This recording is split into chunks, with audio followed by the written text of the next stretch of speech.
Hello and good evening. We just want to take the time to welcome you who are watching this video and who are chiming in through YouTube. We want to give you a big shout out and say hello. So let's do that, everyone. Let's just give a real big shout out and say Hello. hello, everyone. Hello.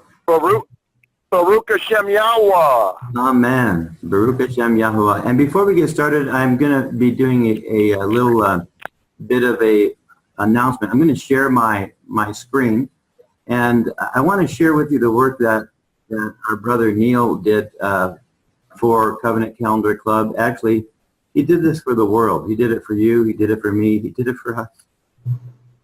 And I'm very grateful for the work that Tim and Charlene and Neil has put into providing us with free, easy access to resources. And Neil has listed everything down there. This is on the resource page, if you can see this okay. And as you reach down, it starts with the very first teaching that we had when we were blessed to meet Tim and Charlene personally in our Shabbat fellowship group. And they presented this teaching from Egypt all the way to Pentecost. When we left Egypt, from the Passover there all the way to Pentecost, and how the calendar just lines up to the literal day as to when we came to Shavuot. We were extremely blessed with this teaching, and from there we just said we've got to have more. We've just got to have more.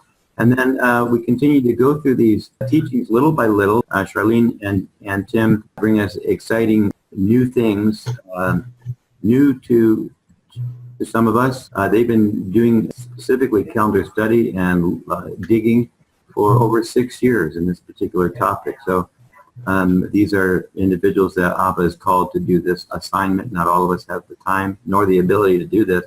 And so we're really grateful for that. But it starts off with Hebrew evening and Ben Ha'avrim. If you don't know what that word means, you want to click on this presentation. You can see it in either PDF form, or you can watch a rerun of the video on YouTube. And they continue to go through another real important one, 101, or Grammar 101. There is a 102, one further down, but these are placed in the order that they were presented. And if you go a little further down, you'll notice that we come across this one teaching down here that says the Crucifixion according to John. And you'll notice that there's no recording here. Okay? And so we've been asked, where's the video? I want to see this video. I've got the PDF, but I really want to hear the video. I want to see the video. And so we're blessed to say that Tim is going to be sharing this video with us tonight. We're going to be recording it for you. And so we want to invite you to pass it on to your friends, family, those that you love and care about. And with that said, and just in case you didn't get that address, that's T4 Resource. I'm sorry, Neil, what was the address? I clicked off of it without saying the address. Sorry, it's t4study.com. T4study.com. T4study.com. So you can simply pass that address on to people that you care about, and they can investigate for themselves. And with all that said, I'm going to go ahead and turn everything over to Tim and Charlene, and take it away, brother. Also, we'll all mute our mics so that we can get a nice, clear recording. You want us to hold our questions to the end, Tim? Okay. Yes, we have quite a few slides to go over tonight. It's, okay. As it was last time, it's a long study. I've added a few slides and I've deleted a few slides, and I've had a lot of help from Charlene, and so we'll be working on this together. And I'm excited about it. I think it's a really great study. It covers a lot of ground. It was written, with in mind, if a person saw it for the first time on this topic, they would have quite a general overview of when did the day start. So we're going to be covering a few things that we've already seen. It's going to have some review, some repetition in it if you've seen the last studies and that. But I'm sure you'll appreciate it because it's very detailed and it's it's a very complete study, I think. Yeah. Well, personally, I can't listen to these often enough because faith comes by hearing and hearing by the word of Yahuwah. Faith comes by hearing and hearing by the word of Yahuwah, which is all through your presentation. So absolutely, I'm excited too. Let's go ahead and get started. Okay, I'm going to hit my share screen here. Okay. And see if we can't bring it up.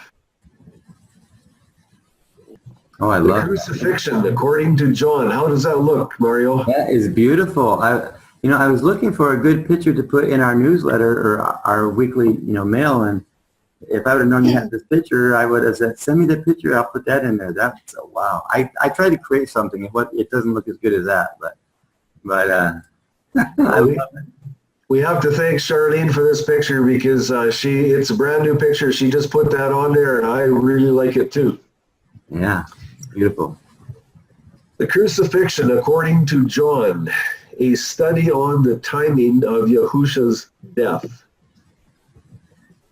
Yahushua HaMashiach ratifies the Melchizedek covenant for you.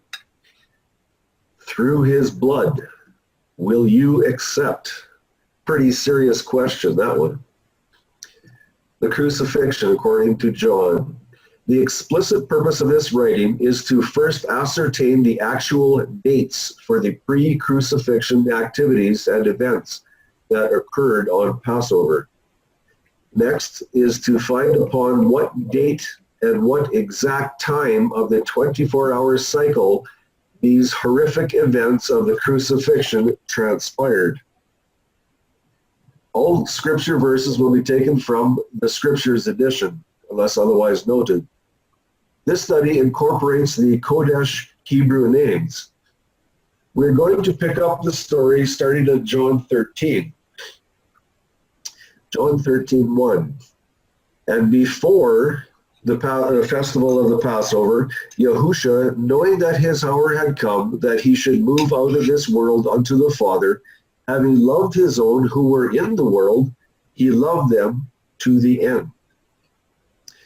Inspired scripture claims Passover is on Abib 14. Verse 1 takes place on Abib 13. Verse 2.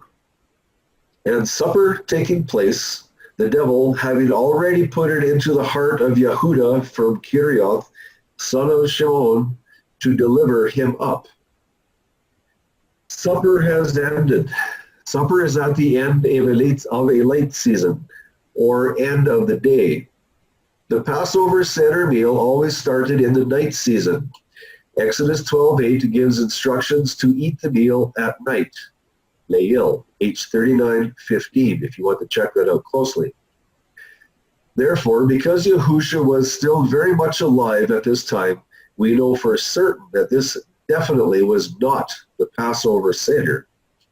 It was his last earthly supper with the disciples prior to his death.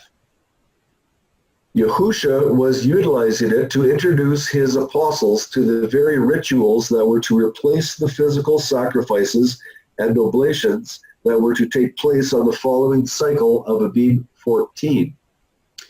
Abib 14 was the fourth cycle of the week, and that is what we know as Wednesday in pagan terms.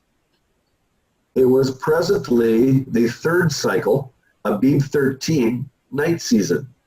For scriptural support for Passover on Abib 14, here's your verses below. I'm not going to go over them, but you can see them, record them when you look at this again.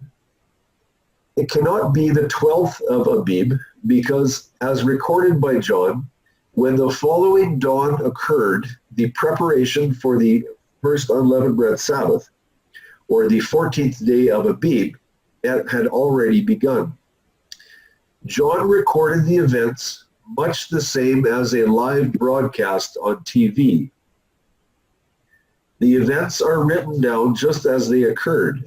Step by step, John leads his readers through the different scenarios that are all interconnected. And I've given him the name as Reporter John because that's how he writes, exactly how things happen. Reporter John did not give any indication of Abib 14th, Passover preparation day, arriving before, at, or after sunset, nor after the darkness. 3 visible stars were and are the Jewish traditional requirement for a new day at night. And yes, I use emphasis with with a question mark there. To begin, according to sunset theory. A new day at night? Interesting. There is no mention of a new cycle nor reference to the stars. Therefore, as an inspired reporter of Yahuwah, had the cycle of the week actually changed at sunset, John would have missed a golden opportunity to announce the preparation Passover day had commenced in a perfect succession of events. However, John did no such thing. Why? Did John blow it as a reporter? In this series of dawn studies, we have found that every cycle before a Sabbath of any kind on any cycle of the week is a preparation cycle. This has become very clear in John 19:31. You'll notice that. The scripture facts destroy our traditional mindset of believing that a preparation cycle must always occur on a 6th cycle, or Friday. With the cycle of Passover being ultra important, if the sunset had brought on the Passover cycle, then our reporter John, by not announcing it until John 19:14, would have made a very serious mistake. At this point, it becomes easy to understand that the sunset failed to change the cycle of the week. Abib 13 started at dawn and continued seamlessly through the sunset period without any date change whatsoever. Sunset theory has failed on this date. Reporter John's non-proclamation of time. Here's your sunset, and there is your dawn places. The last meal of the day has ended somewhere in this time frame, somewhere around sunset. According to sunset theory, the sunset would bring Abib 14 with the Passover immediately next in line. Yet, John's total silence on announcing the beginning hours of the Passover speaks thunderous volumes. Was John oblivious to the idea that the sunset may have changed Abib 13 to 14 and therefore beginning the Passover feast at sunset?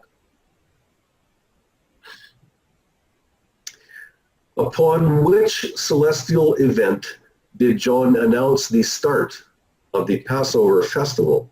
Was it sunset or was it dawn? Which one? This is what we're going to have a look at in this study.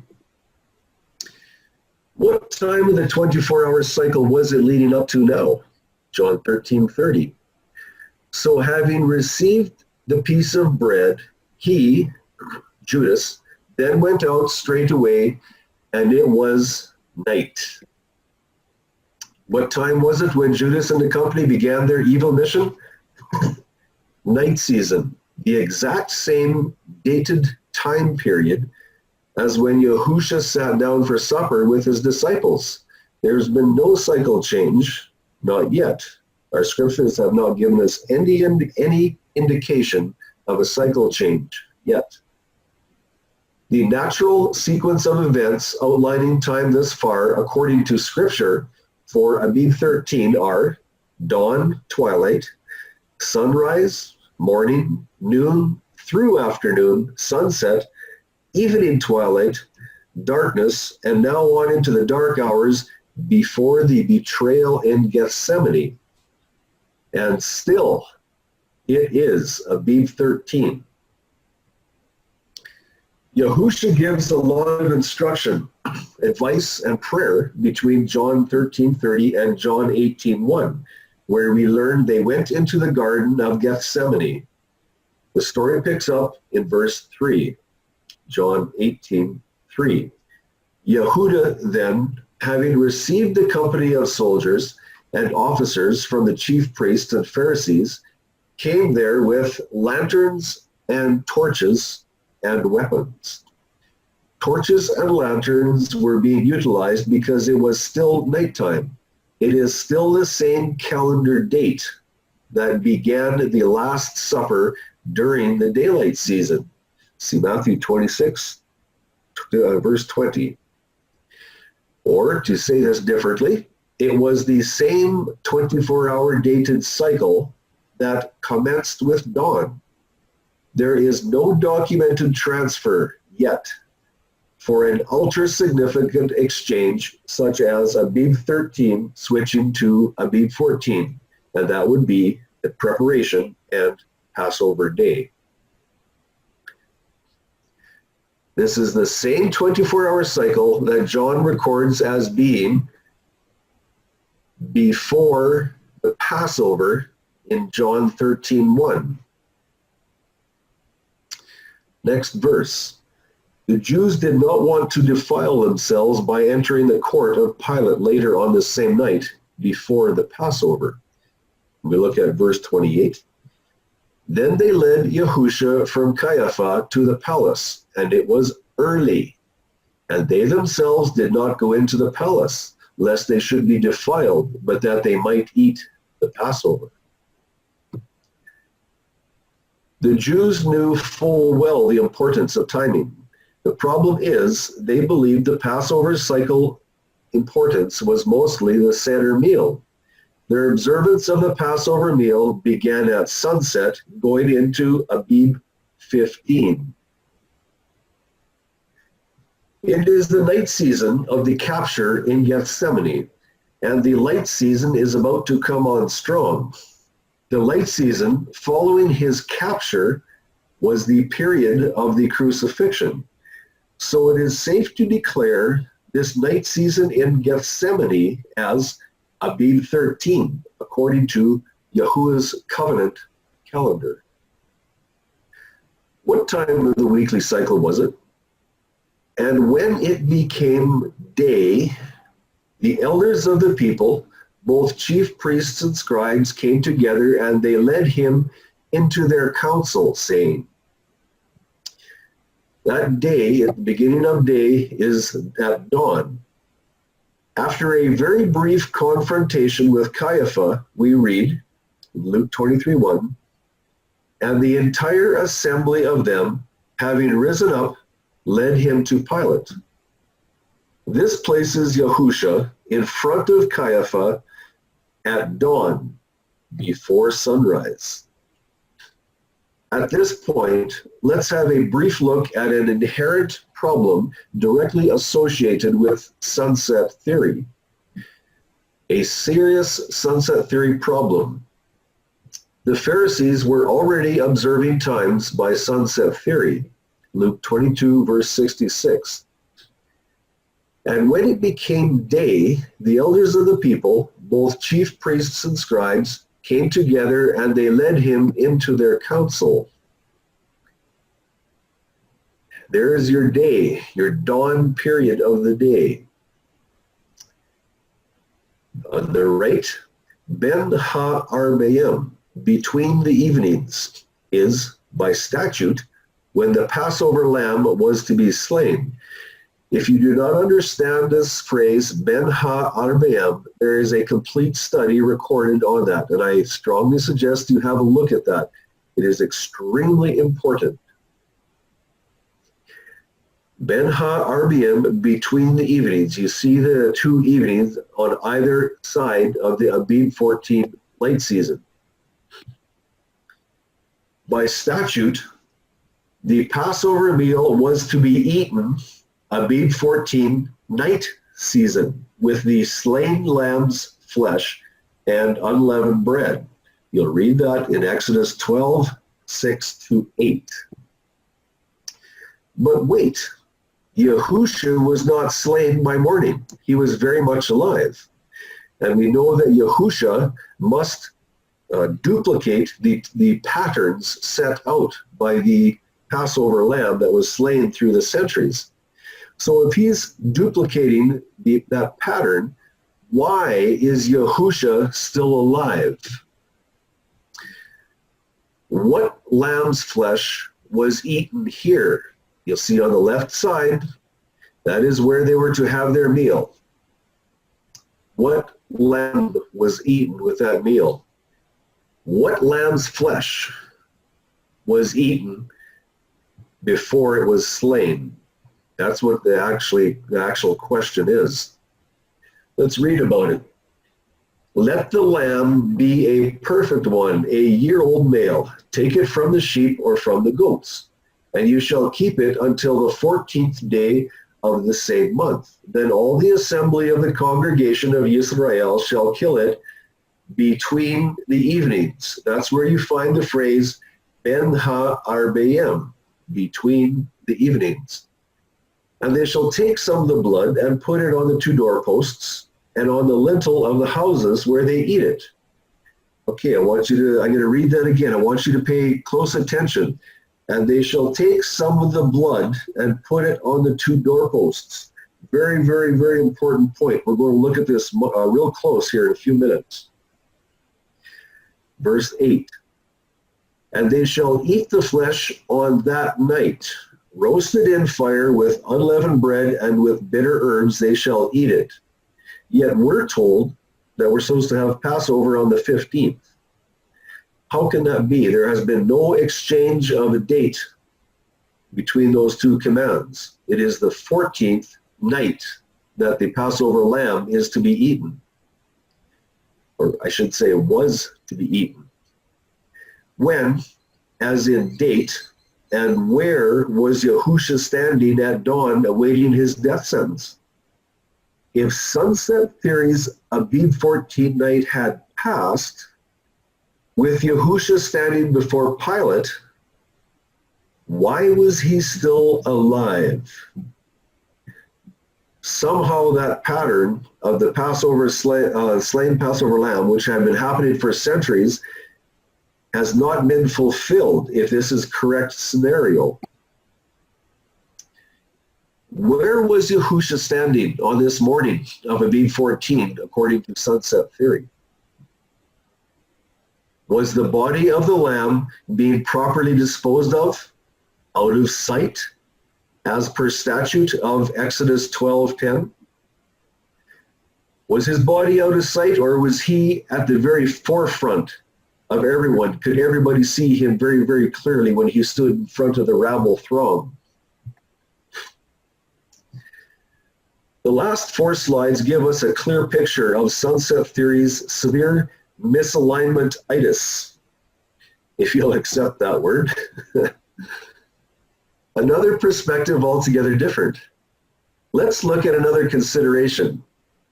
The Passover in Egypt was the type. Therefore, Yahusha's crucifixion should perfectly mirror the timelines.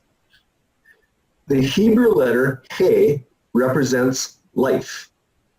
It was this letter that was placed on the door sills using the blood from the sacrificed Passover lamb. When Yahusha was crucified, his blood was applied to the spiritual door of life, which also physically enables us to partake in eternal life. Symbolically, his blood formed the He letter that was applied to the door himself. The night season darkness of Abib 14 had enveloped the area long before Yahusha was placed in the tomb. The question is, can Sunset Theory duplicate this timeline? John 10:7. Yahusha therefore said to them again, truly, truly, I say to you, I am the door of the sheep. Verse 9, I am the door. Whoever enters through me, he shall be saved, and shall go in, and shall go out, and find pasture. There's your letter Hey on the door. I remember when I first recognized this, it blew me away how serious this is. The Hebrew letter Hey represented life. It was this letter that was symbolically placed on the door sills using the blood from the sacrificed Passover lamb. Verse 8, and they shall eat the flesh on that night, roasted in fire with unleavened bread and with bitter herbs they shall eat it.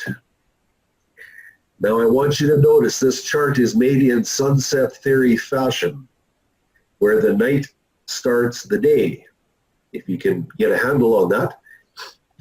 So this, on your left-hand side, this is where the Passover lamb was slain at the night, or for the night meal.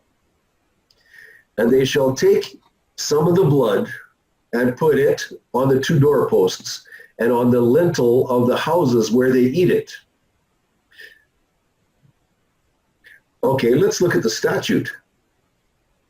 And you shall keep it until the 14th day of the same month. Then all the assembly of the congregation of Israel shall kill it between the evenings. I want you to look at the time space between the tips of those two arrows on the left side and where the lamb was to be slain. How can they eat the blood, eat the flesh of the lamb that's slain 12 hours later, and what blood was put on the doorpost? If that lamb wasn't slain until the following light season, what blood went on the doorpost? The Passover lamb was slain approximately 21 hours after the Passover meal occurred. If that doesn't raise a red flag, I don't know what will. How come this can work? How come that we are taught this? Where did the blood for the door sills come from? Could the blood on the door sills possibly be the authentic Passover lamb's blood? On the left, where the arrow is, that's where the lamb was to be eaten. That's where the blood was supposed to be put on the door sills. And yet on the right, in the middle, at the end of the purple arrow, according to statute, that is where the lamb was to be slain. What blood was on those door sills? The impossibility of securing blood from the authentic Passover lamb a minimum of 12 hours before it was slain leaves another valid question. Could imposter blood used for the door sills possibly protect Israel from the executor of death passing over at midnight? The next slide is formatted in sunset theory fashion. Imposter blood from a lamb was placed on the door sills here. And I hope you understand why I say imposter blood, because it wasn't until the following light season in the afternoon that the lamb was slain. So how could they get blood if the lamb had not been slain yet? That's why they had to use imposter blood, if sunset theory is correct. The Passover lamb was to be slain between the evenings, Ben Ha-Arbeim. There is your two Erev mixtures of light and darkness, before sunrise and after sunset. That is Ben Ha-Arbeim, Exodus 12:6. I want you to think about this question really, really carefully. Is anyone willing to speculate how many Israelites would have been protected from the executor who flew at midnight had there been imposter blood used? Had the blood of a broken statute been applied to the door sills would any of the Israelites, would they have survived?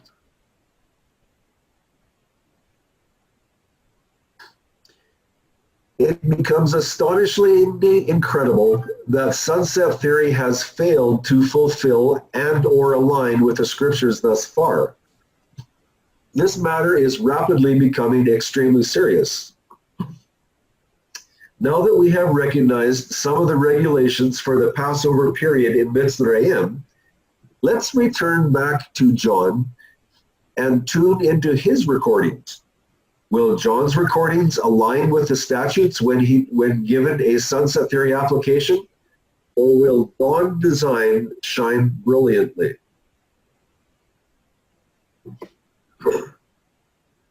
We will pick up with John 18:28. Then they led Yahusha from Caiaphas to the palace, and it was early. And they themselves did not go into the palace, lest they should be defiled, but that they might eat the Passover. The statutes of Yahuwah have effectively removed the sunset theory's flag. We are now enabled to consider another option with the origin derived from the Torah. Yahusha was standing before Pilate at dawn of Abib 14. The Last Supper is with the disciples, and that was what he ate on Abib 13 night season. It was not the Passover meal. In the night season, Yahusha was captured in Gethsemane. Actually, it was more of a voluntary surrender. Yahusha, paraded through the courts, is presented to Pilate. Excuse me. Yahusha stands before Pilate as the dawn commences. Yahusha is now standing before an earthly authority figure, Pilate. Was Pilate well aware of the traditions of the Jews? Was Pilate searching for an easy way out of a serious situation with the Passover feast rapidly approaching within minutes? Pilate had expressed his opinion of no guilt found in Yahusha. Was he expecting the rabble crowd to release Yahusha instead of Barabbas? Here's what he said in John 18:39. But you have a habit that I shall release someone to you at the Passover. Do you wish, then, that I release to you the sovereign of the Yehudim? In John 19:1-12, we read of the terrible crimes done to our Savior, Yahusha HaMashiach. Then we come to the time when Yahusha was before Pilate. John 19:13. Therefore, when Pilate heard these words, he brought Yahusha out and sat down in the judgment seat in a place that is called pavement, but in Hebrew, Gabbatha. Up to this point, dawn, there has been no change in the cycle of the week from the time before the Last Supper occurred. The Last Supper event took place on Abib 13, and up to this point in time, it was still Abib 13. What extremely revealing statement did John document at this point in time?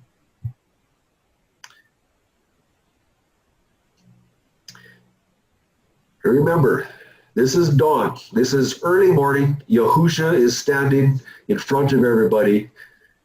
And he's there up for discussion whether he is to be released or whether he's going to be a prisoner. What does John say about the timing? This is reporter John. He is documenting step by step exactly what is happening. What does he say? And it was the preparation. That would be Abib 14. The preparation of the Passover and about the 6th hour. And he said to the Yehudim, see your sovereign. So John is telling us at dawn. It was the preparation of the Passover. It had begun. Abib 14 had begun with the first light of dawn. Dawn, morning, or Boker, had arrived. With the new light on the horizon came the new cycle. Abib 14 had commenced with the new indirect sunlight before sunrise. The 24-hour cycle of Abib 14 would continue and culminate with the burial of Yahusha just before dawn of Abib 15, the first Sabbath of unleavened bread. Passover, Abib 14, a preparation cycle. Preparation for the first Sabbath of unleavened bread.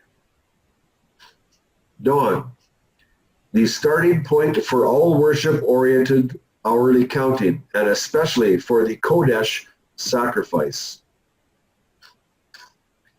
If you want to look up the times where it's mentioned, the times where it counts from dawn to specific hours of the day, these are your verses in your scriptures where the counting starts at dawn. And you can go through these and search them out. Light started the cycles from the first cycle of creation. Dawn was the time of commencement, the 0 hour for the final Passover sacrifice event. But wait, did not John record the dawn as the 6th hour in the same verse? Excellent observation. Yes, indeed, John did record this same time as the 6th hour. Was John severely delusional because of high stress? No. John was counting time according to the group which was his intended readership. They were a Gentile readership who understood when things were recorded in Roman reckoning.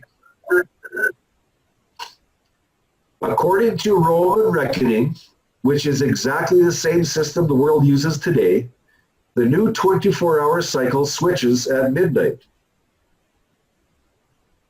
Let's look at it from the scriptures. Yahusha stood before Pilate to be sentenced. What incident occurred there as recorded by Matthew? Does anybody remember this? Search your memories, because there is something that happened very clearly that shows Roman reckoning. Let's look at it. Matthew 27:19. And as he was sitting on the judgment seat, his wife sent to him, saying, have none at all to do with that righteous man, for I have suffered much today in a dream because of him. When did Pilate's wife's cycle start?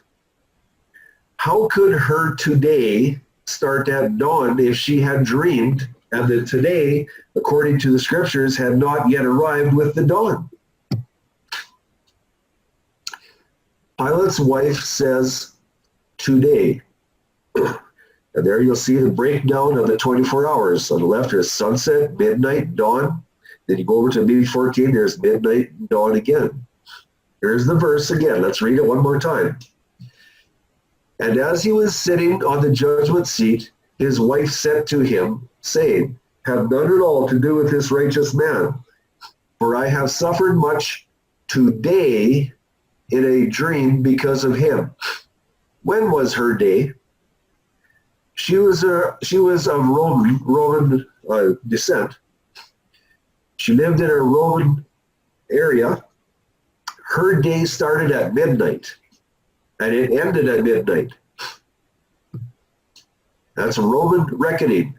Her dream, the time that she could have dreamed was from between midnight and dawn, and she could legally, according to her civilization, she could legally say today, because that is how the Romans understood things. Midnight started their day. There is Roman reckoning. What does this do for our word? There's your 6 hours from midnight to dawn. Here's the verse from John. And it was the preparation day of the Passover. and about the 6th hour. And he said to the Yehudim, see your sovereign. If you look very carefully, you will now see that John was speaking with Roman people, and he was recording the event in Roman reckoning so that the people would understand it. When he said it was the 6th hour, he was counting from midnight for his Roman readership. He was meeting them where they are at. Here's Yahuwah's covenant calendar. It starts at dawn. The 24-hour cycle goes from dawn to dawn.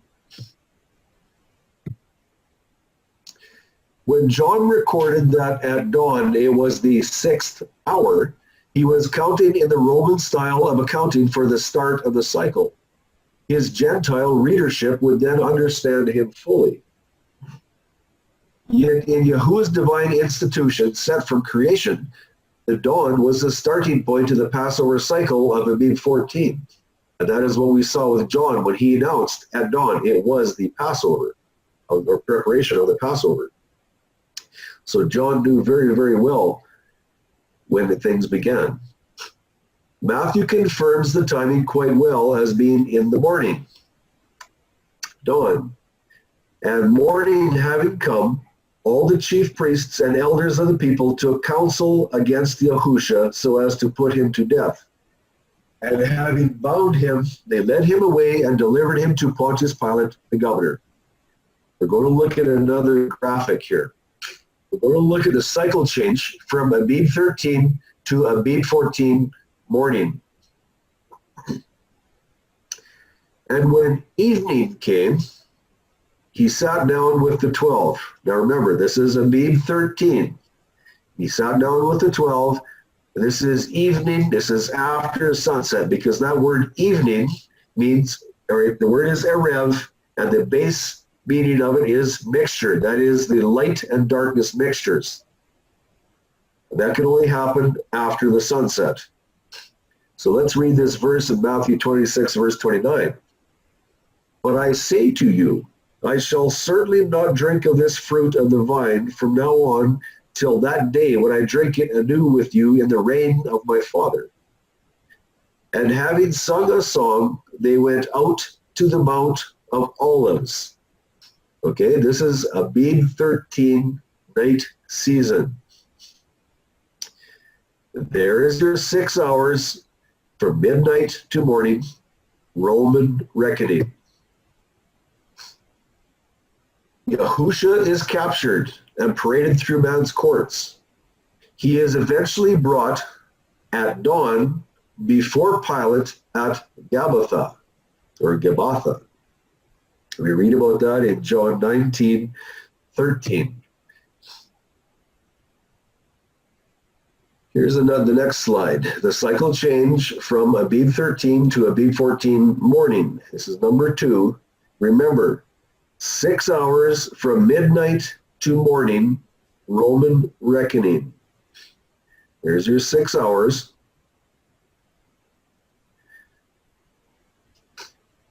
John 19:14. And it was the preparation of the Passover, and about the 6th hour. And he said to the Yehudim, see your sovereign. There we are at dawn. There is your exchange. That is when the day changed from Abib 13 night to the Abib 14 late season. That is when Passover and preparation began. At the point of dawn, reporter John announces Abib 14. It was the very beginning of the Passover. The countdown to salvation, victory over death. Hallelujah.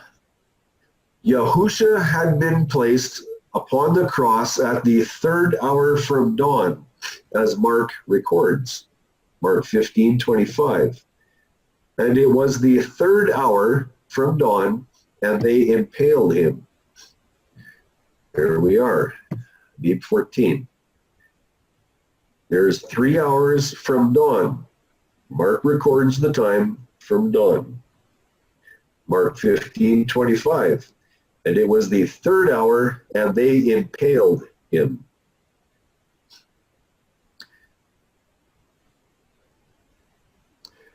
The 6th to the 9th hour from dawn. Matthew 27:45. And from the 6th hour there was darkness over all the land until the 9th hour. And you'll see that in Mark 15:33 and Luke 23:44. From the 6th to the 9th hour there was darkness. And it was the darkest hours of this earth in every way. The 9th hour, the volunteered sacrifice of Yahushua HaMashiach. There's the dawn of Abib 14. There's your 3rd hour. There's your 6th hour. There is your 9th hour.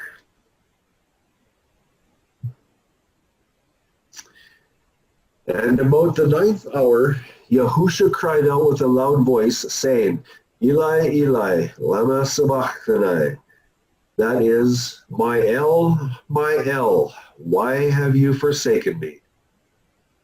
And Yahusha cried out again with a loud voice and gave up his spirit.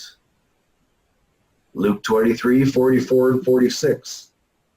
And it was now about the 6th hour, and darkness came over all the land until the 9th hour.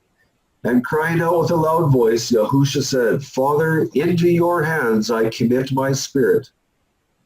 And having said this, he breathed his last.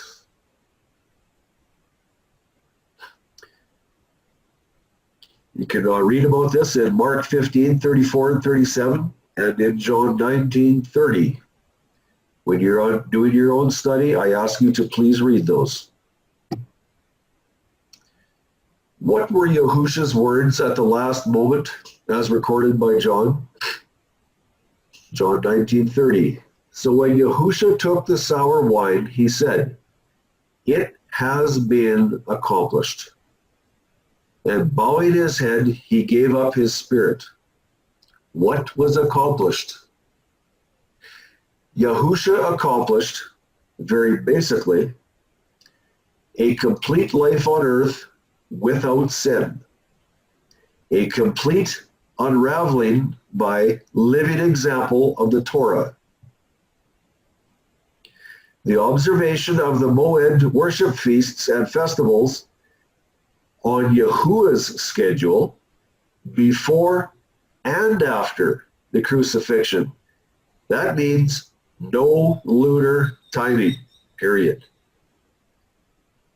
Also accomplished the transfer of the Aaronic priesthood through the last authentic Levitical high priest, John the Baptist, to himself, the Melchizedek high priest, forever.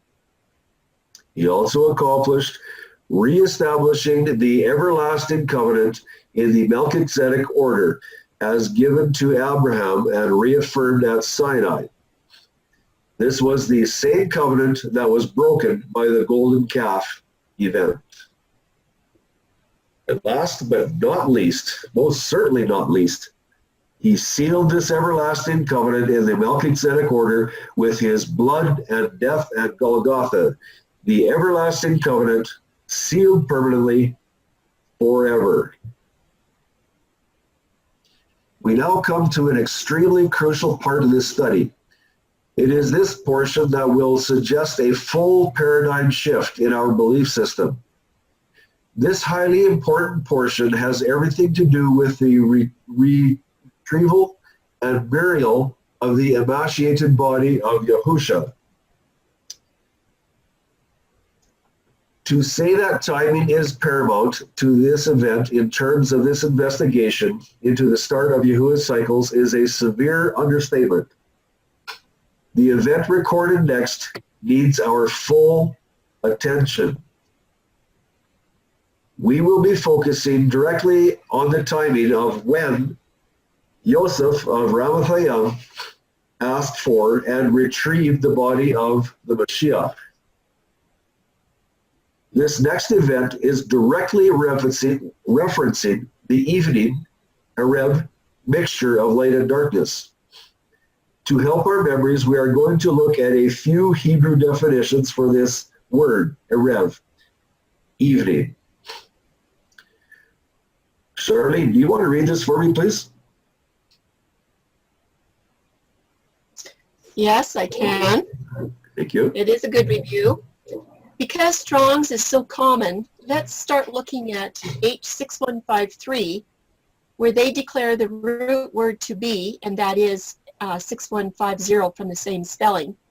So we'll look at 6150 first. It's Erev with 6148 through the idea of covering, and that is with a texture like to grow dusky at sundown or to be darkened. That would be toward evening. The next number is 6151, also Erev, to commingle, mingle, and mix, all of these mingling terms. Now 6153 is the word that we're looking at, Erev as well, and it is from 6150. First definition is dusk. The second definition can be day, and then evening tide. That is an old word, evening tide. We don't hear that much more. And also night is one of the definitions.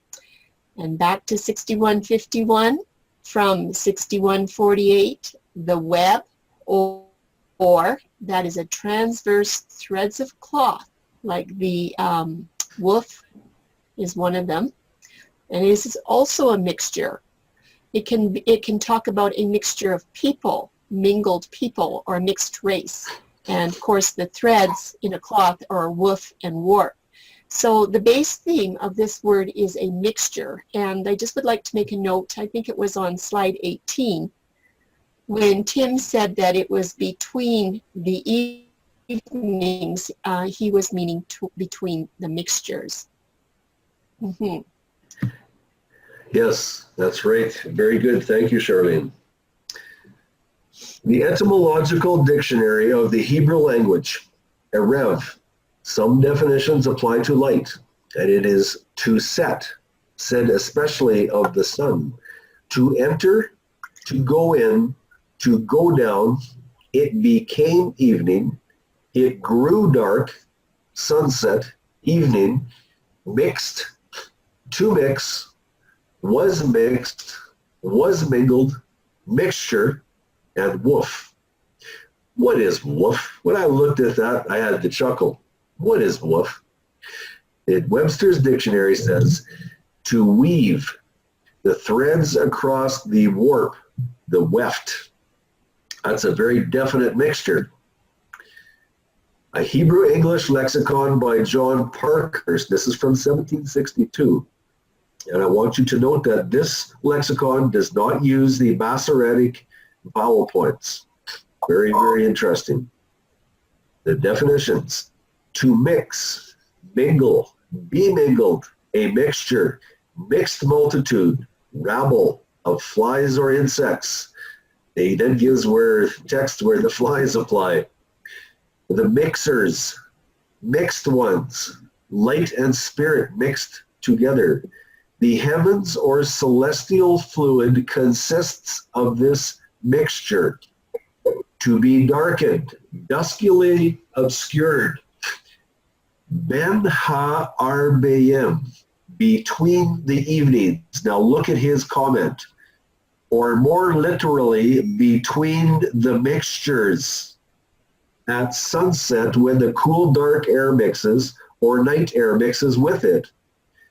The evening air from the western or darkened part of the heavens begins to mix with the day, which mixture continues till night. When the day is overpowered, the darkness prevails, and the mixture of daylight ceases. Very, very clear descriptions of that word erev, which we get in English as evening.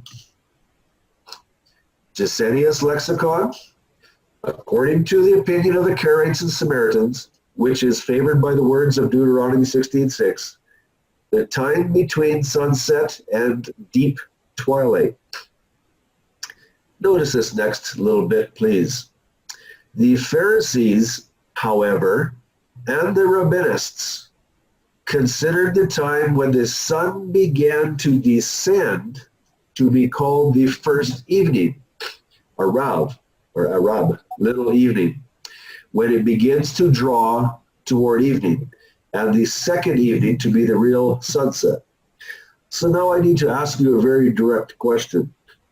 If this time, afternoon, when the sun begins to go drop down or move in the sky between 12 noon and 3, how often have you seen darkness begin a mixture with light?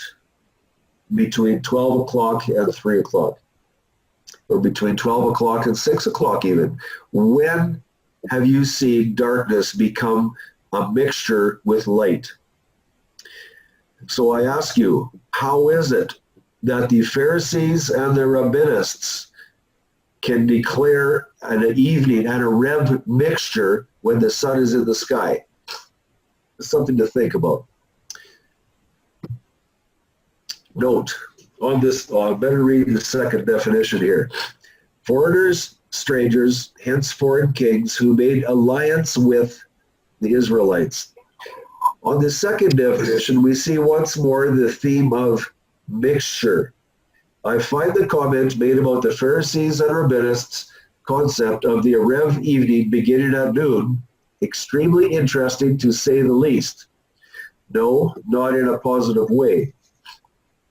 When a Rev mixture or mixing is applied to time, as in a cycle of the week, there are only two periods within one 24-hour cycle where a mixing of light and darkness can occur. The two periods that, because of indirect sunlight, allows a mixing of light with darkness. In the morning twilight, before sunrise, the light overtakes the darkness. That is a mixture.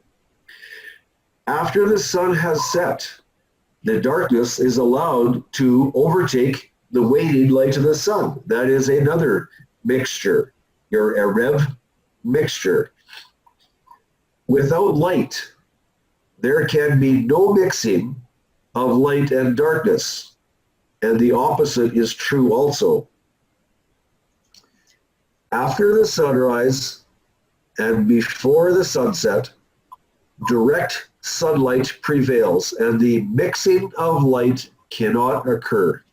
Here is an illustration for clarity's sake. There's your dawn and your sunrise, your sunset and your dusk on the right. Between the sunrise and the sunset, that is where you have direct sunlight rays. And I say there is no mixture possible in that space. I do not believe that darkness can mix with the light when the sun is in the sky.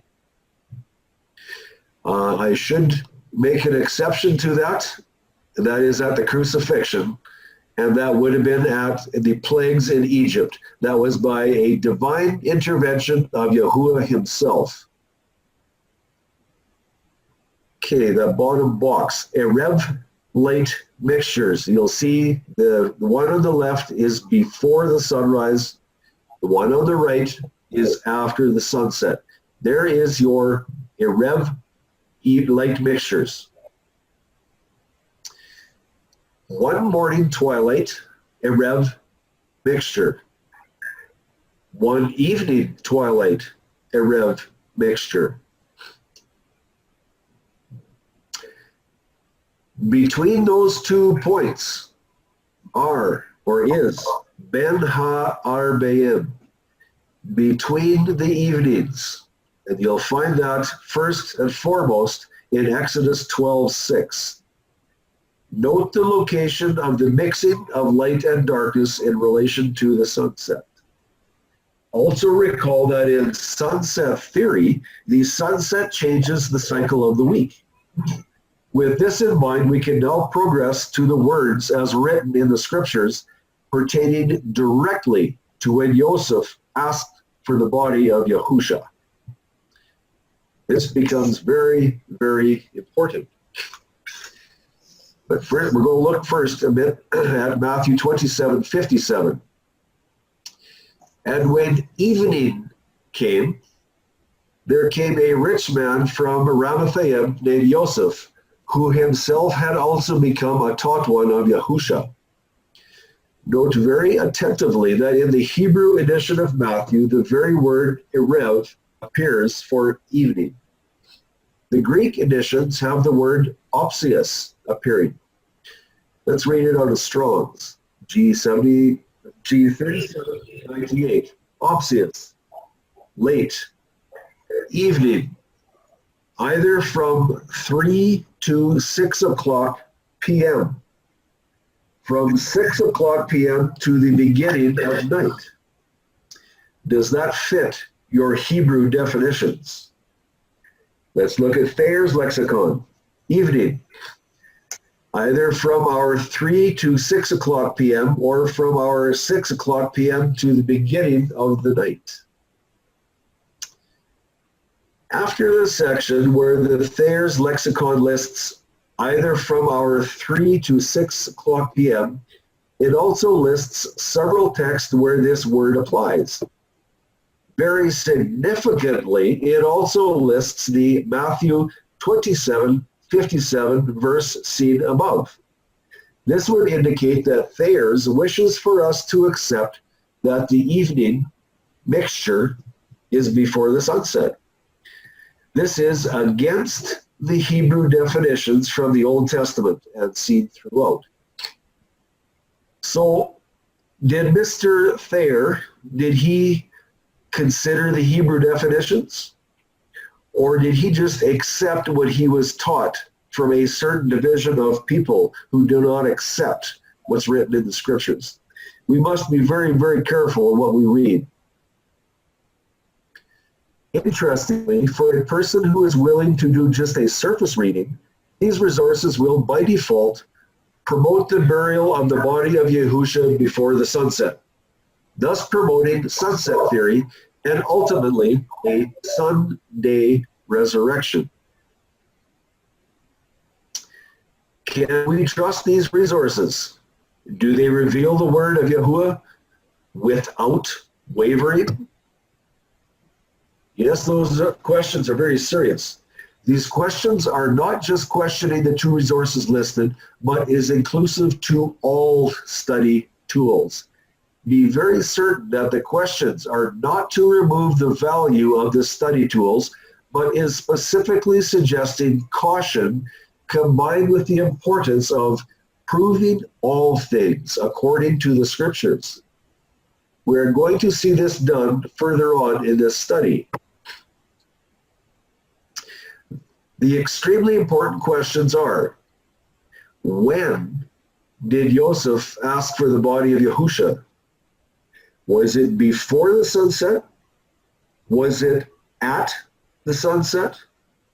Or was it after the sunset?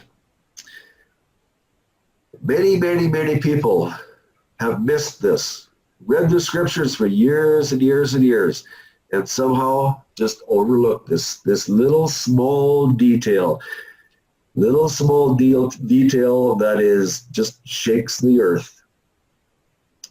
The Hebrew edition of Matthew tells us Joseph asked for the body of Yahusha when the evening mixture had already begun to occur. We will be carefully searching for clues to see if the scriptures support the Greek definitions of evening before the sunset. Joseph requests the body of Hamashiach from Pilate. This is number one. This is your Abib 14 late season. That is the dawn of Abib 14. There's your third hour. That is when he was nailed. There's your sixth hour. And that began the darkness until the 9th hour. There's your sunset. Are you ready to see more scriptural proof that the sunset does not change the day?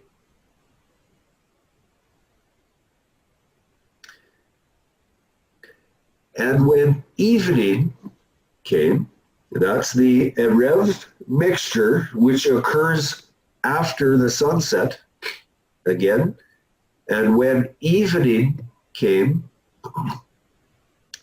there came a rich man from Ramathaim named Yosef, who himself had also become a taught one of Yahusha.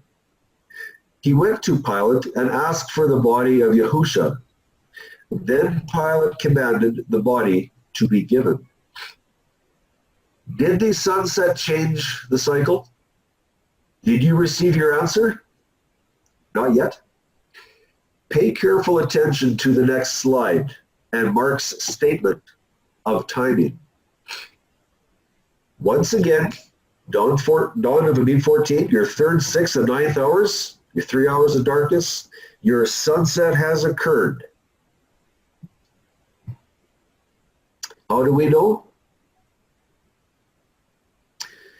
Mark 15:42. And when evening had come, because it was what? It was the preparation. Mark is telling you in no uncertain words that after the sunset had occurred, it was still the preparation day. It was not Abib 14 or Abib 15 Sabbath. It was still Abib 14 and it was still the preparation. What was it? It was the day before the Sabbath. Remember, it is coming to darkness now, and yet it is still the day before the Sabbath. Yosef Aramathaim, a prominent council member who was himself waiting for the reign of Elohim, came boldly, went into Pilate, and asked for the body of Yahusha. Okay. If the body of Yahusha was not even asked for until the sunset had occurred, how can we have a burial before sunset? How is that possible? More witnesses needed? Mark has just informed us that the evening mixture had arrived. Sunset, by default, had passed. The twilight of mixing light and darkness was occurring. Mark then recorded quite clearly that indeed it was still the preparation cycle of the week, and yes, it was still the cycle prior to the first Sabbath of unleavened bread. Not enough proof?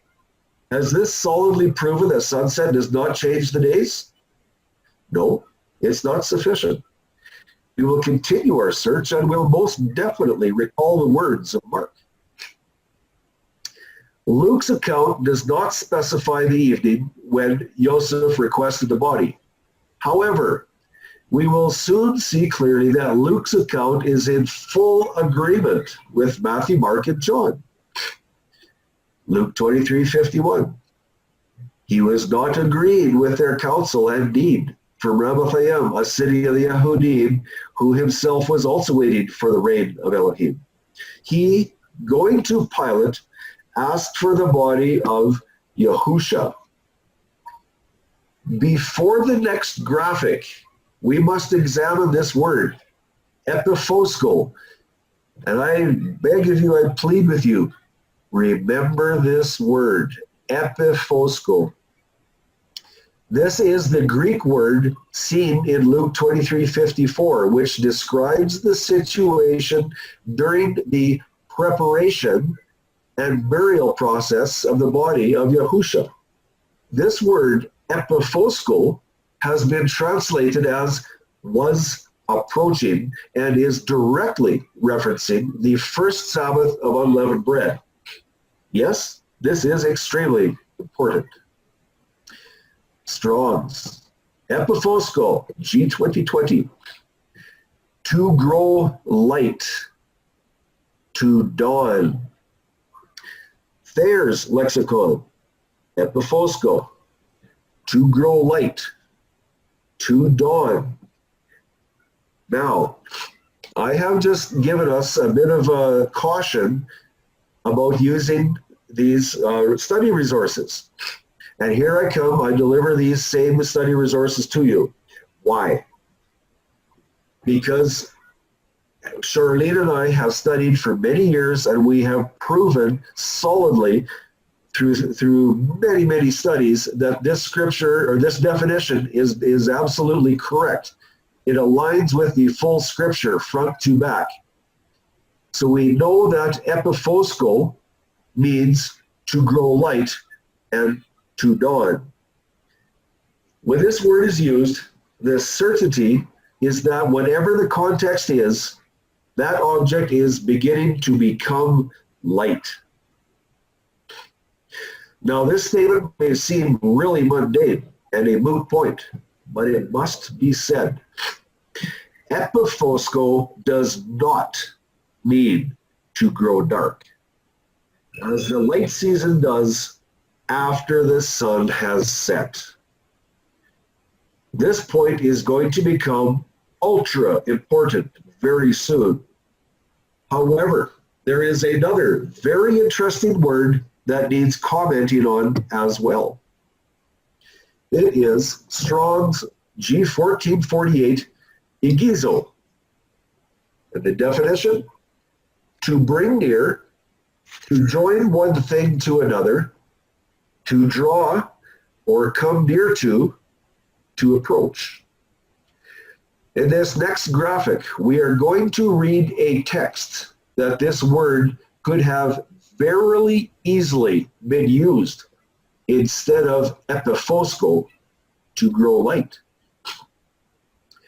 Why would Yahuwah allow the word epiphosko to be entered into the scriptures when the word egizo, to draw near, to approach, could have been just as easily used?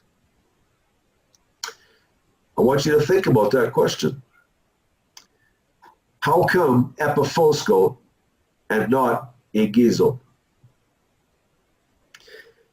Is Yahuwah being super specific with an isolating accuracy, not allowing even one hint of a mistake whatsoever as to the precise time of the cycle he desires us to understand?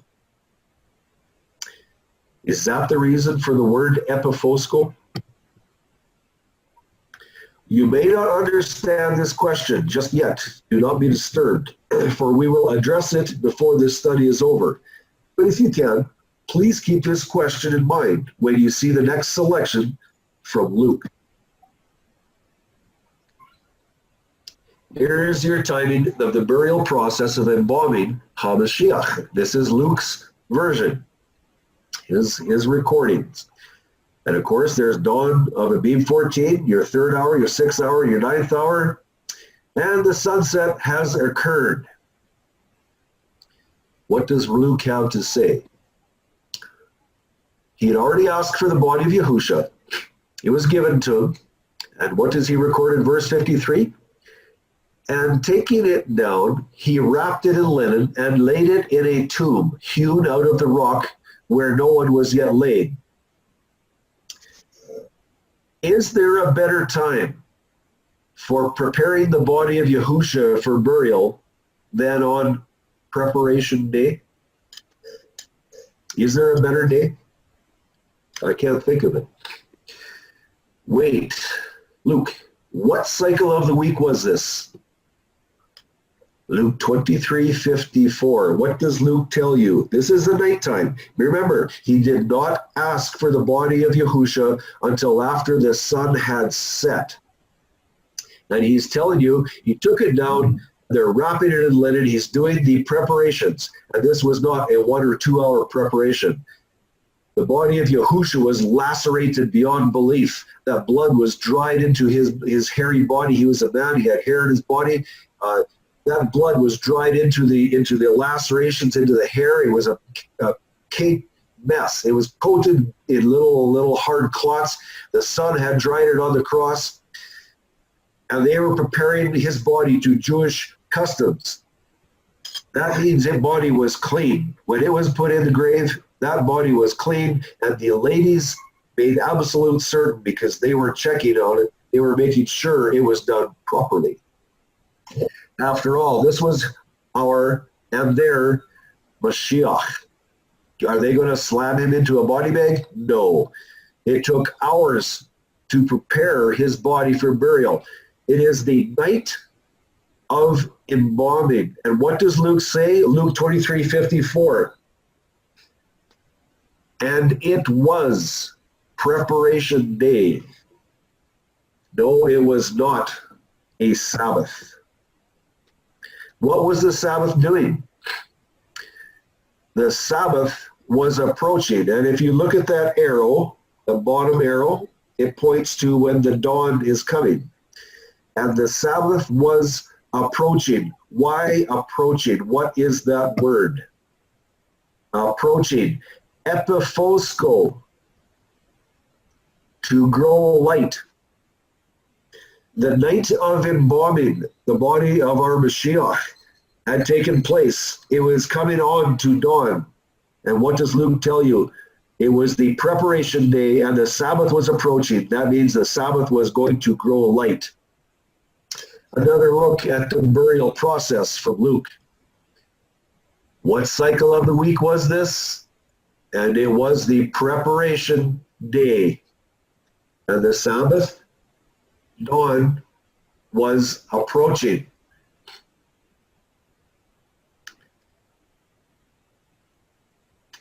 To grow light. Abib 14 night season grows light into the Abib 15 unleavened bread Shabbat. There is your dawn of Abib 15. That is your first Sabbath of unleavened bread. Question. What if Luke had recorded in the scriptures that it was the preparation and it was drawing near, Gizel, to the Sabbath? Is it possible that the time of the cycle could easily be said to be before the approaching sunset? Or is the word in the scripture highly defined? Yahuwah did not allow the word Igizel, or however you say it, to be written. Instead, Yahuwah intended the highly accurate and specific word epiphosko to be recorded instead. Luke used the word epiphosko, to grow light. He recorded the details with exact timing of when, within the 24-hour cycle, the burial events took place. He made it extremely clear. The preparation day and final burial details, known as location and time, display how and when the first Sabbath of unleavened bread commenced from the crucifixion cycle. The unleavened bread Sabbath was approaching, growing light. What time of the 24-hour cycle grows light? Is it not in the morning? I am blessed. I get up every morning early, and I get to watch the sunrise. It's beautiful. It is absolutely beautiful. I know absolutely 100% that is the time of day that grows light. That is my epiphosko. Luke is telling us very clearly that as the final burial details were being accomplished, while it was the Abib 14 preparation cycle, the timing was very close to morning or dawn. Is there another witness to the placing of Yahusha in the tomb on the preparation? John 19:42. There, then, because of the preparation of the Yahudim, they laid Yahusha because the tomb was near. John confirms that indeed when Yahusha was laid to rest in the tomb, it was still Abib 14 and the preparation cycle. Let's now consider Luke's final witness to Abib 14 ending at dawn as the first Sabbath as the first Sabbath of unleavened bread is about to begin. Luke 23:55. And the women also, which came with him from Galilee, followed after, and beheld the sepulchre, and how his body was laid. And they returned and prepared spices and ointments, and rested the Sabbath day according to the commandment. These were the last-minute preparations just before dawn, which is seen in the word epiphosko, to grow light. The two Miriams, starting at dawn, rested on the first annual Sabbath of unleavened bread, which was on the 5th cycle of the week, also deemed as a high Sabbath. And I would like to note here that it is the only Sabbath that is noted as a high Sabbath. It is the first Sabbath, the first Sabbath of the annual feasts. It is the high Sabbath. I do not know of another Sabbath that is deemed as a high Sabbath, not in the scriptures. We have gone on a roundabout journey to discover exactly when Joseph asked for the body of Yahusha. We have seen two written witnesses that Joseph asked for the body of Yahusha after the sun had set. Both witnesses declaring it was still the preparation. We have seen through the detailed account of Luke that it was not even remotely possible that Yahusha was buried before the sun had set. With this in mind, please consider the next slide carefully. What about the Greek word opsios, translated as evening, written in our edition of the scriptures? Question number 1. Is it even remotely possible that the word opsios, translated as evening, can indicate that the body of Yahusha was requested and received before the sunset? Please think on this for a minute. Are we then able to trust the study tools implicitly to render truth to us from their writings? Or should we be proving all things like the scriptures advised us to do and heed Yahusha's warnings about false scribes? Question number 2. Is it possible that the sunset theory has failed to align with the scriptures thus far? We still have a fair bit of information to sort through yet. Will this information expose a 4th cycle crucifixion? Really? Let's look at it. Charlie, can you read this for me, please?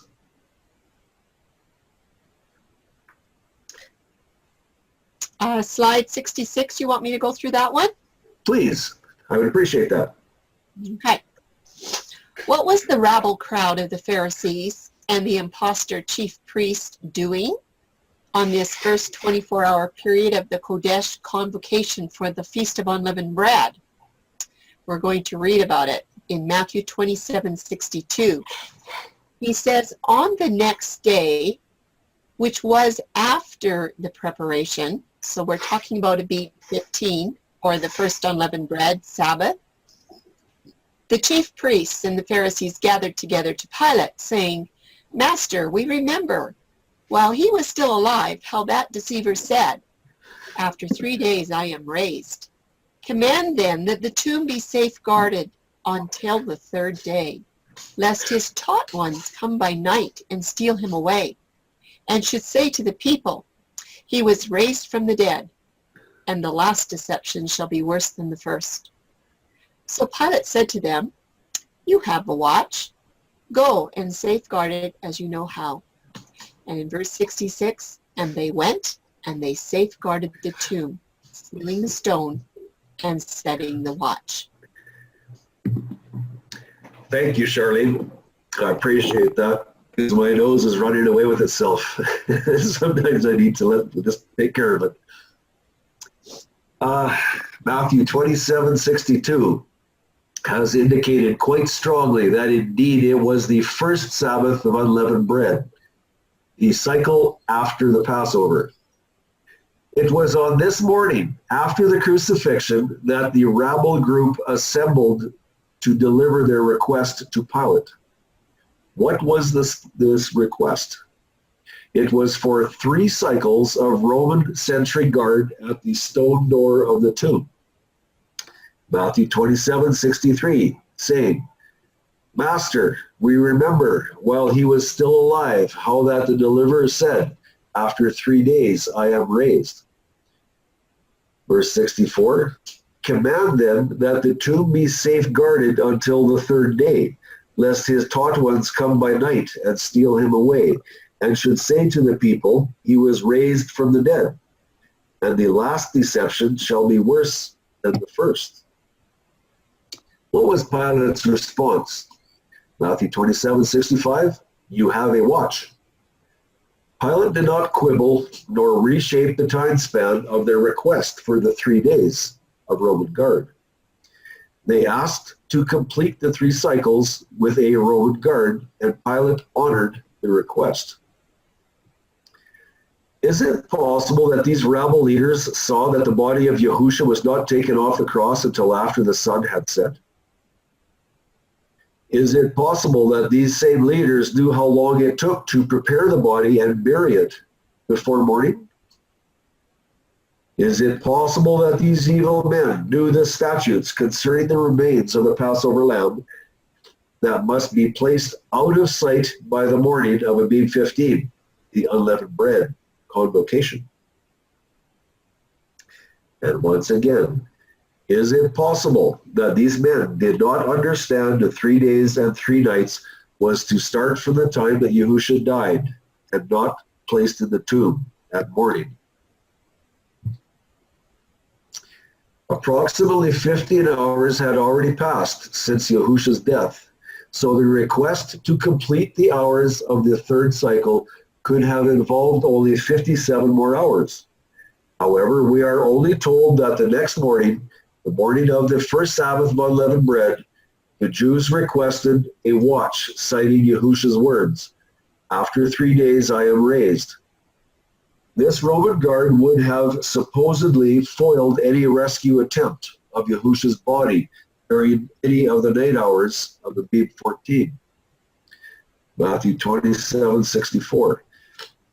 Command then that the tomb be safeguarded until the 3rd day, lest his taught ones come by night and steal him away, and should say to the people, he was raised from the dead, and the last deception shall be worse than the first. Had Yahushua been crucified on a 6th cycle, Friday, 24 hours would have been the longest amount of time that would have been needed to reach the 1st cycle morning, or Sunday. Pilate did, however, give permission for a Roman guard based on Yahushua's words quoted by the Jews. The 3 full cycles of Roman guard, as requested, was delivered. That was from the morning of the 5th to the morning of the 1st cycle, Thursday to Sunday. Point. The reason to look closely at the factor of Pilate allowing a Roman guard is that it provides another witness for the 72 hours when Yahushua was under the influence of death's darkness. The difference is that the Jews of the time understood the time frame of 3 days and 3 nights to be from the 5th cycle to the 1st cycle, Sunday morning. Now we come to some information that demands serious attention. Mark has recorded the actions of the ladies after the first Sabbath of unleavened bread. Mark 16:1. And when the Sabbath was past, Miriam from Magdala and Miriam, the mother of Yaakov and Sholomah, bought spices to go and anoint him. We have 2 options with this verse. Number 1, we can apply it to the 7th day Sabbath of the week. Number 2, we can apply it to the first Sabbath of unleavened bread. If we apply it to the seventh-day Sabbath, it will mean that the ladies purchased the spices as the dawn from the Sabbath to the first cycle of the week was occurring. This presents a very serious statute observance problem. The verse in Mark says the Sabbath was past. That means the dawn had already come to fruition. Dawn was occurring. Now let's look at some other verses. Luke 24:1. And on the first day of the week, at early dawn, they came to the tomb, bringing the spices which they had prepared. The ladies were bringing spices which they had already prepared. Those spices were with them. Before proceeding, the exact Sabbath must be determined, high Sabbath or weekly Sabbath. At what point did the ladies have time to prepare the spices they had just bought? The scriptures tell us the Sabbath was past. That means that dawn was in full occurrence. Yet John records the timing of their arrival as while it was still dark. The time frame for the ladies to buy the spices at approximately 5 to 5:30 a.m. in the morning and preparing the spices as they were approaching the tomb is very difficult to imagine. Issue number 2. The other option is for the ladies to find a place to purchase the spices already prepared at dawn. Issue number 3. Is Mary Magdalene included in every group of ladies? Considering the former points, proceed with caution before dealing with a difficulty. Option number 2. The Sabbath that is recorded as being past in Mark 16:1. Here we go, I'll read it again. And when the Sabbath was past, Miriam from Magdala and Miriam the mother of Yaakov and Shalomah bought spices to go and anoint him. This is none other than the first Sabbath of unleavened bread on the 5th cycle of the week. Here we're going to look at some graphics. Buying spices after the Sabbath was past. There's your Abib 15 unleavened bread Sabbath night. That is the 5th cycle. The first Sabbath night season of unleavened bread, the 5th cycle, has been completed at dawn of Abib 16 Friday. All the ladies had observed the unleavened bread Sabbath as recorded in Luke 23:56. Here we see the dawn of Abib 16. That is your 6th cycle, or Friday in pagan terms, your 6th cycle preparation day. This is the preparation for the 7th-day Sabbath.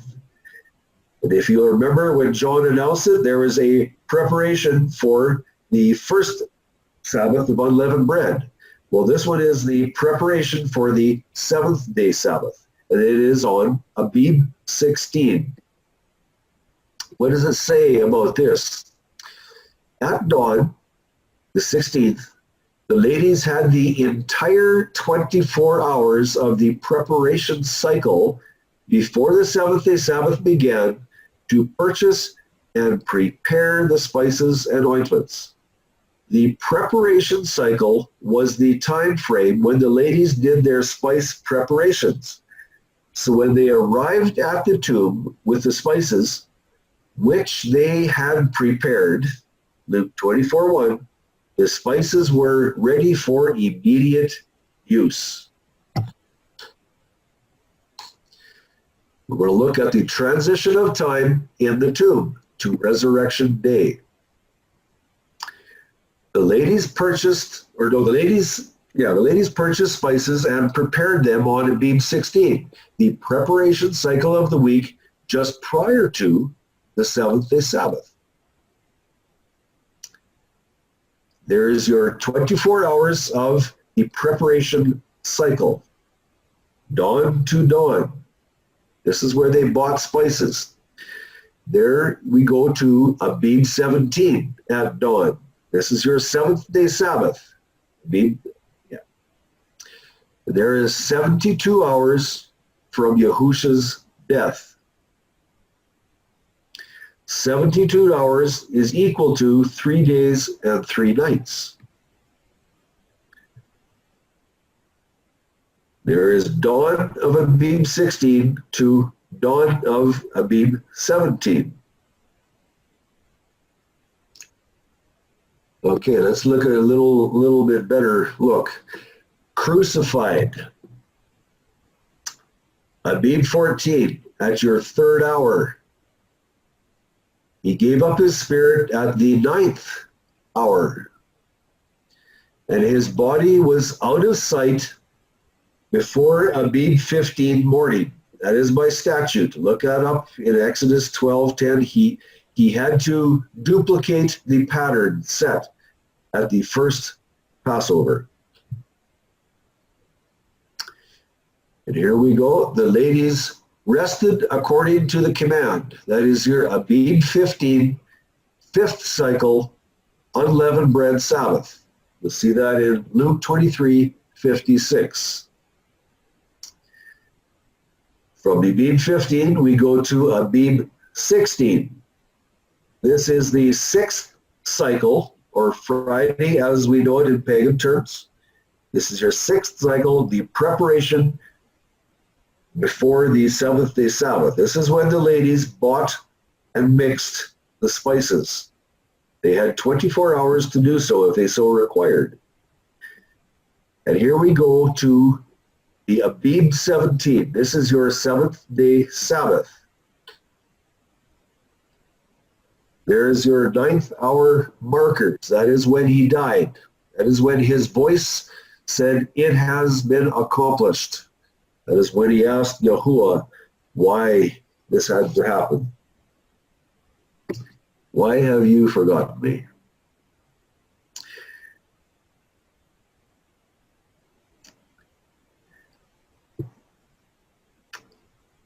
There is your 72 hours, which equals 3 days and 3 nights.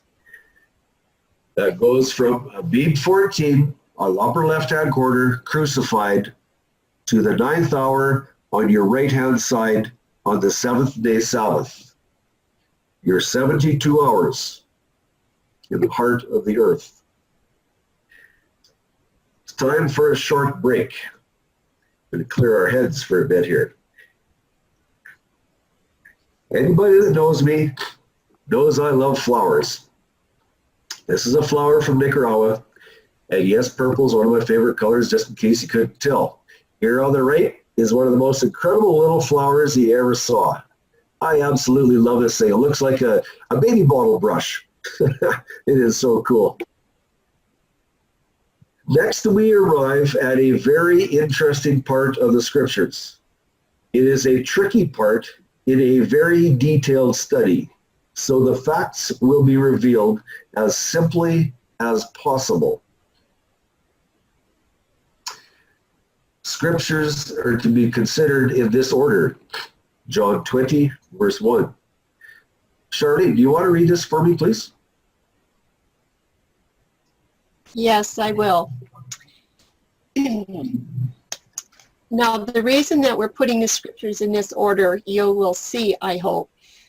Generally, we like to do Matthew, Mark, Luke, and John, the way they're written in the Gospels. But for this part of the study, when we're talking about all the Marys and the women that are coming to the tomb, we need to put the scriptures in this order, so pay attention. We're going to start with John 20, verse 1, and I want you to notice how many of the women are mentioned by John.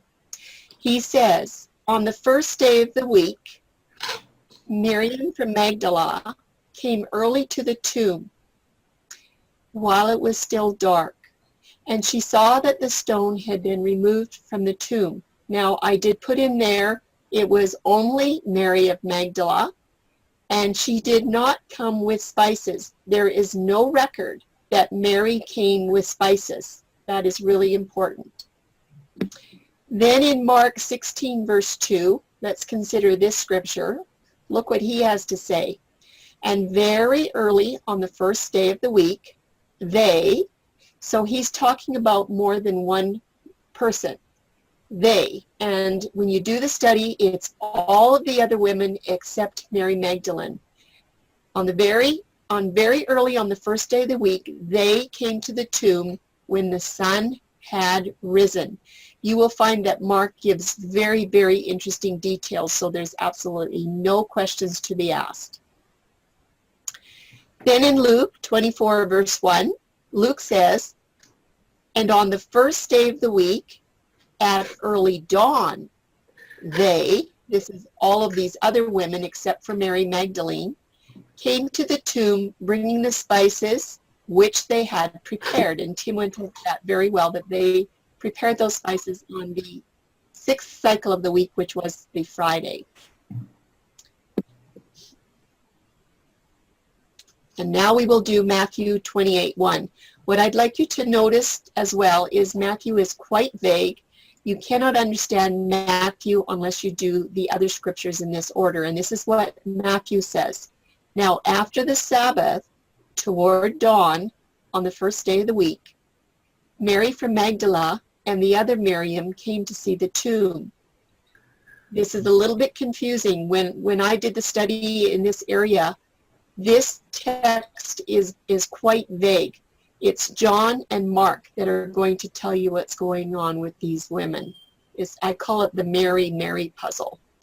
So the context of Matthew can only be understood after you do a very full and detailed study of John and Mark.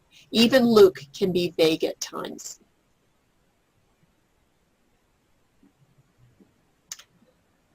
Would you like me to keep going, Tim?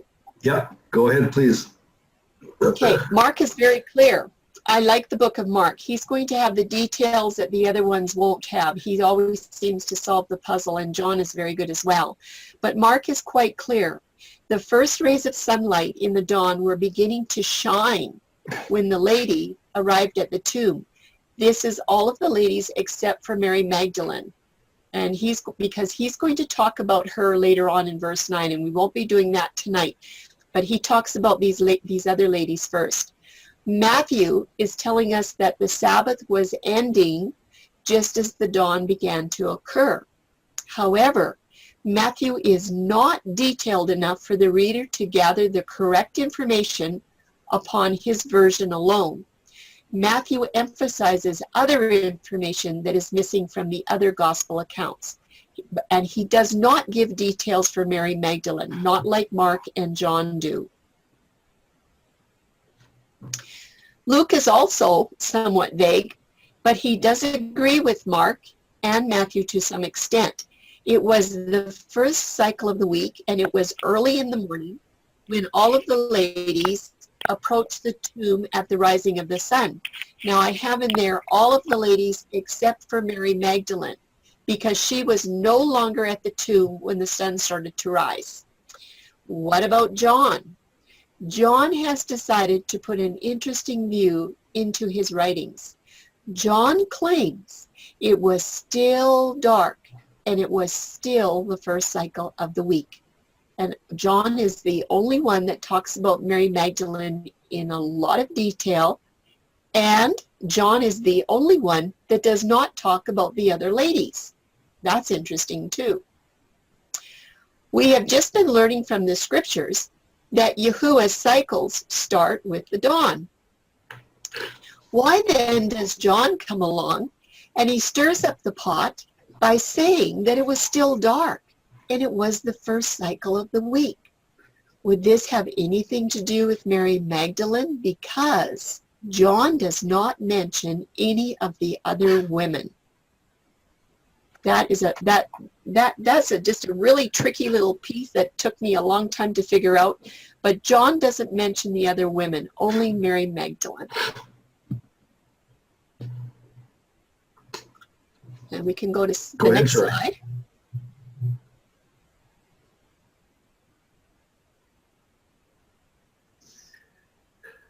It's true. Yeah, here we go.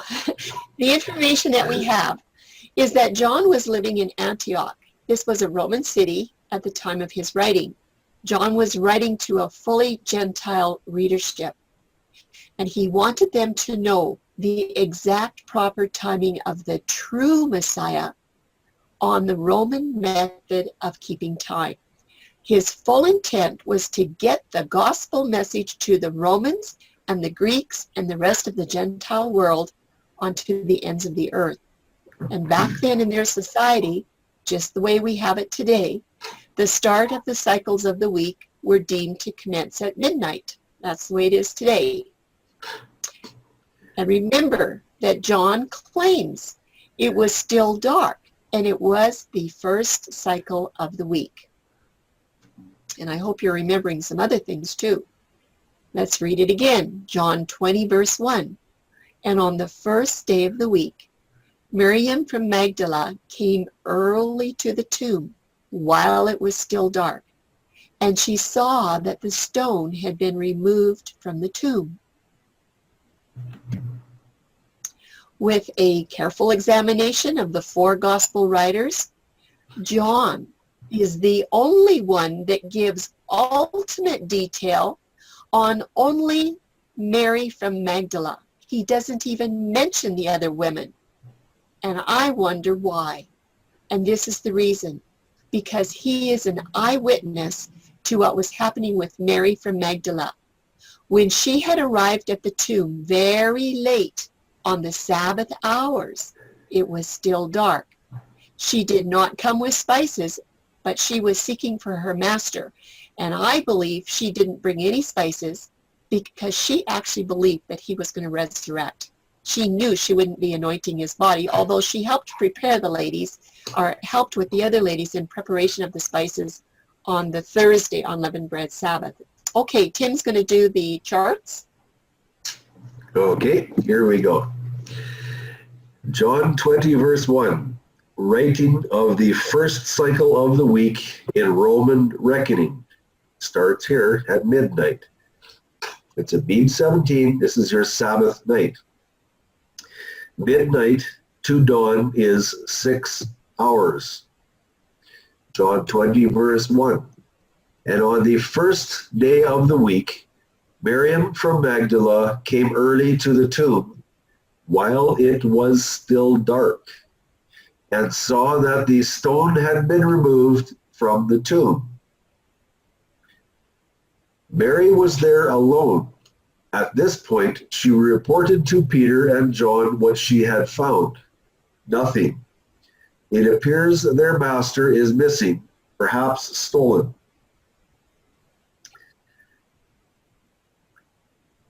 What happens next? In this pitch darkness, Peter and John follow Mary to the tomb to see if what she has reported to them is indeed true. Yes, it is true.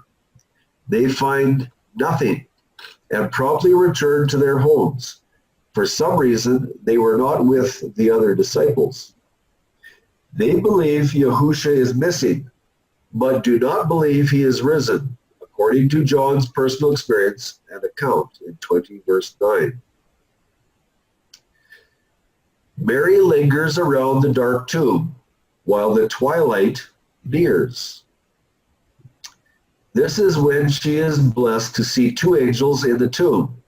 They do not tell her Yahusha has risen. Next, a voice calls to her. She thinks it is the gardener, but it is Yahusha who tells her he must quickly ascend to his Father. Remember, twilight is drawing near as he leaves. The Synoptic Gospels do not give specific details about Miriam from Magdala. Only reporter John has the information that changes everything. Details after the resurrection, John's facts, when it was still dark. John is the only writer to give any detail of Miriam from Magdala, all during the final hours of the seventh-day Sabbath. However, in Roman time, the new day began at midnight. Thus, John notes the weekday was already the first day of the week. These details were missing in the other Gospels. John does not mention the other women because those details were well covered in the Synoptic Gospels. However, after the account of Miriam Magdala, John skips directly to Yahusha's appearance with the disciples, saying, "Then the same day at evening, being the first day of the week, when the doors were shut," that's 20 verse 19, "with intense detail, the new day did not begin at evening on the first day of the week." We're going to look at this a little more. Details after the resurrection. Synoptic facts, when the dawn begins. Matthew, Mark, and Luke give details about all the other women only when the new day arrived with light on the first day of the week. Mark specifically says, "at the rising of the sun," chapter 16, verse 2, so there is no mistake. There are many Marys involved in this account. All three writers mention Miriam from Magdala distinctly, however vaguely.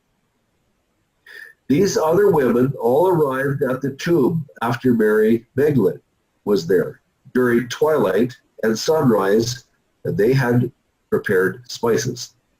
Miriam from Magdala did not have any spices. The other women also encountered the angels and Yahusha only after he had visited Mary Magdala and returned from his heavenly mission. Through John, we see Mary Magdalene was favored above all. Yes, according to Roman reckoning, for a Gentile readership, it was indeed the first cycle of the week while it was still dark. John was not writing out of sync with his intended audience. This knowledge brings Matthew, Mark, Luke, including the two Miriams, and John into full agreement with complete scriptural alignment. There is no discrepancy now. Before we move on, there is a serious matter that needs to be addressed. Matthew 28:1 will once again be quoted from the Hallelujah Scriptures edition this time. Matthew 28:1. Now after the Sabbath, toward dawn, on one of the Shabbatot, Miriam from Magdala and the other Miriam came to see the tomb. An erroneous claim has been produced to claim the original word Shabbatot must always be referencing a Sabbath cycle. This is a false and misleading claim. For more information that will give full clarity by 6 witnesses, texts from your scriptures, please ask for the study named Sabbath or Sunday, the first day of the week. It will be sent to you pronto. Moving forward. Question: what unique incident transpired at the tomb at the dawn of the first cycle of the week? We know full well that the tomb was already empty well before dawn, as Miriam from Magdala was there while it was still dark. But there is something else that is very fascinating. An interesting little incident took place that gives a massive hint that Yahusha was observing the feasts and festivals even after the cross. Yes, Yahusha was leading by example. 1 Peter 2:21. This is one of his examples.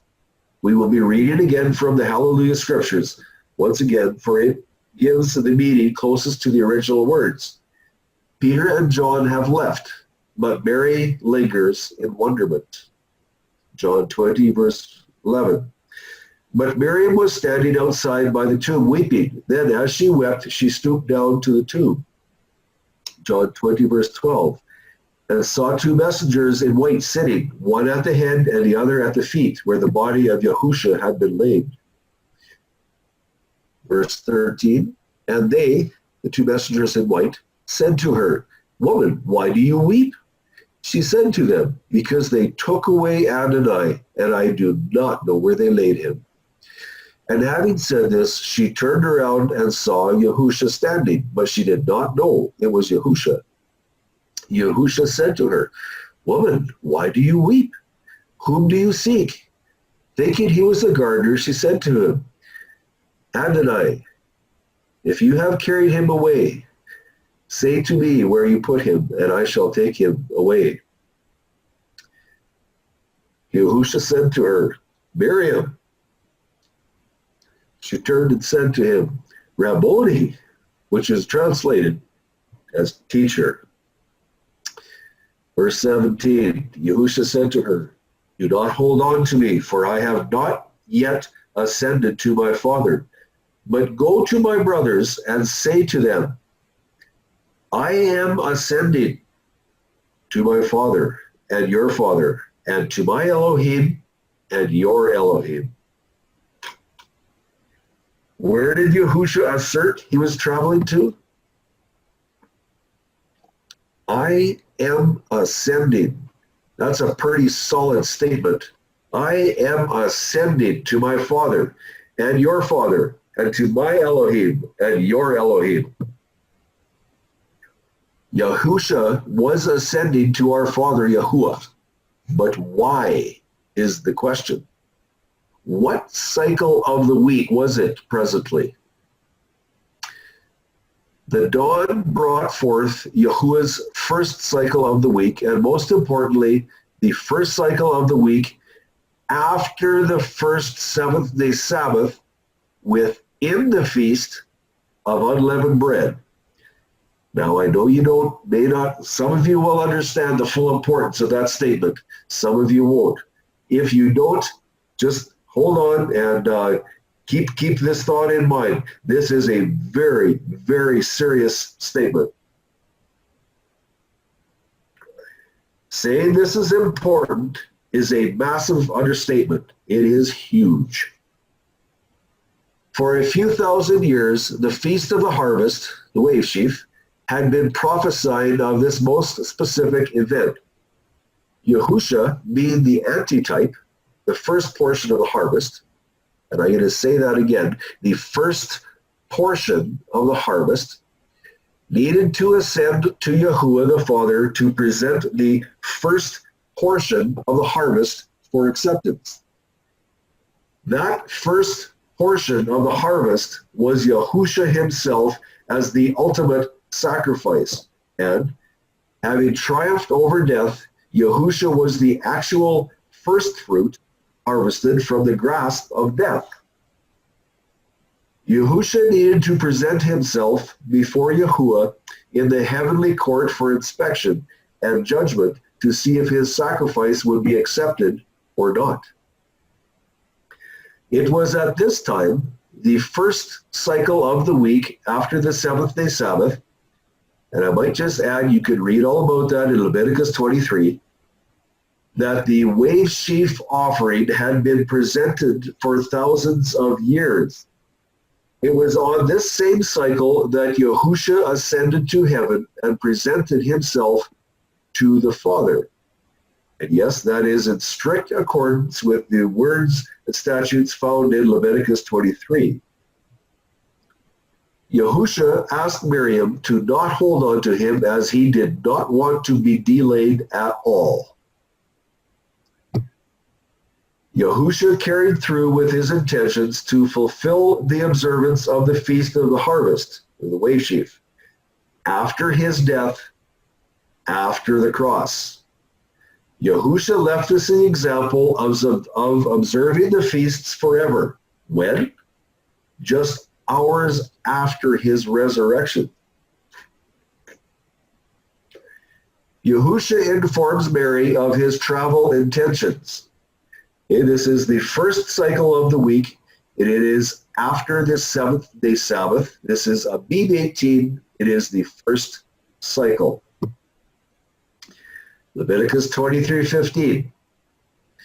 And from the morrow after the Sabbath, from the day that you brought the sheaf of the wave offering, you shall count for yourselves 7 completed Sabbaths. That wave sheaf offering is what Yahusha was fulfilling. It is the feast within unleavened bread that he was observing. So in 2017, Yahusha said to her, Do not hold on to me, for I have not yet what? Ascended to my Father.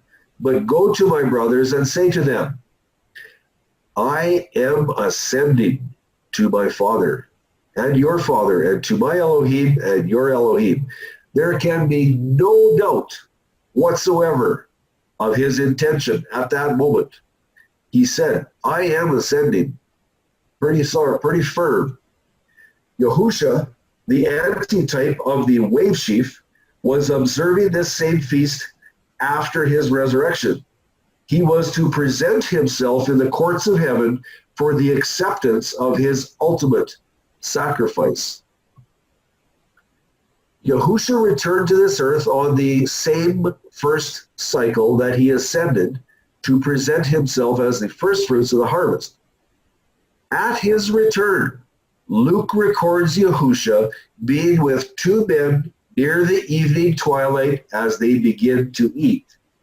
Luke 24:29. But they urged him strongly, saying, Stay with us, for it is towards evening, and the day has declined. And he went in to stay with them. When Yahusha broke the bread, they recognized him, and Yahusha immediately disappeared. Yahusha then reappears in the evening twilight season to the group gathered in Jerusalem. Notice how specific John is with his record. When therefore it was evening on that day, the first day of the week, and when the doors were shut where the taught ones met for fear of the Yahudim, Yahusha came and stood in the midst and said to them, Peace be to you. Okay, John has just told us it was evening. That is after sunset. And he has told you it is the first day of the week. And I ask you, did that sunset change the day? If the sunset had changed the cycle of the week, how could it still be the first cycle of the week? John tells us the evening timing on that cycle and declares it to be the first cycle of the week. Still, what happened to sunset theory here? That is one event. John tells us in the sunset theory, the evening did not change the day. What about John's Roman reckoning day? The sunset never changed the evening in that reckoning either. So there's two strikes against the day changing at sunset. Pretty strong verse, pretty solid. How many times can sunset theory fail before it is considered false? 5, 4, 3, 2? How about once? How often can an institution of Yahuwah fail? Once? Really? We are at the end of this study.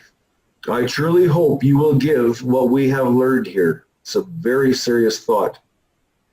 The Hebrew word, Shema, the basic definition comes to mind. Listen and act accordingly.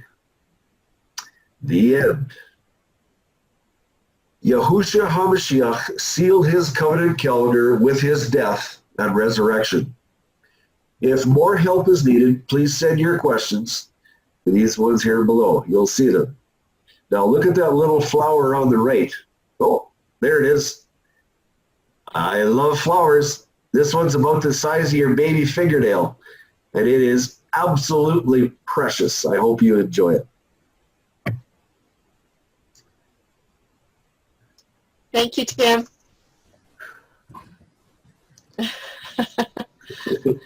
Thank you. Boy, Very welcome. I think the study will bring up some questions. So you guys need to be checking our emails for those questions, huh? Very good. Any comments or questions?